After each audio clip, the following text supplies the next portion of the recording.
Sizde biraz oynandı. O polis sınırını geçirdi işte. Nasıl geçerleri var?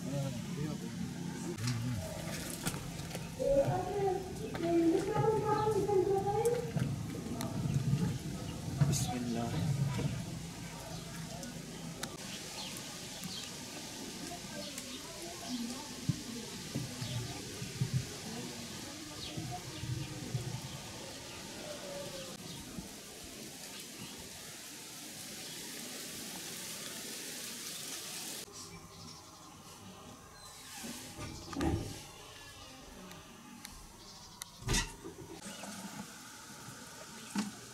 محمد يخرج ولا وش لا تبعد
Arkadaşlar şimdi elhamdülillah kurutma faslını geçtik.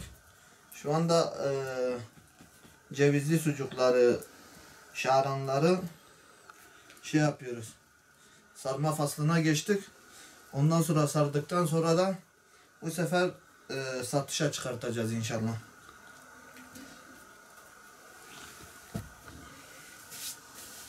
Bismillahirrahmanirrahim. Adım Muhammed, soyadım Çelik. Ben Batman'ın Sason ilçesinin Topluca köyünde yaşıyorum. İkametgahım buradadır. Biz senelerdir şaran yani cevizli sucuk üretimini yapıyoruz elhamdülillah. Bu sene de 2 aydır falan 3 aydır falan başlamışız. Bir iki üç ay daha sürecek.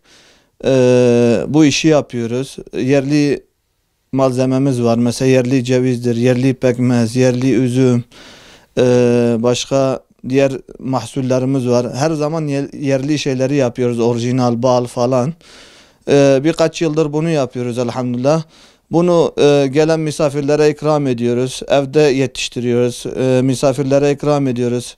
Bizler yiyoruz, satıyoruz. Yani bu işi yapıyoruz yıllardır. Yılda en az 2-3 ton üretiyoruz, satıyoruz. Evde misafirlere ikram ediyoruz. Akrabalara veriyoruz. Yani bu işi yapıyoruz. Elhamdülillah geçimimizi bununla sağlıyoruz. Allah'a şükür. Bu iş yani çok meşakkatli bir iştir. Çok zor bir iştir. Yani önce mesela ceviz içlerini ipten geçiriyoruz. Ondan sonra bulamacını yapıyoruz. Ondan sonra bulamaçtan geçiriyoruz. Baldırıyoruz. Ondan sonra kurutmaya geçiriyoruz. Yani bir 4-5 gün bir haftada en azından kuruyor. Ondan sonra da satıyoruz yani.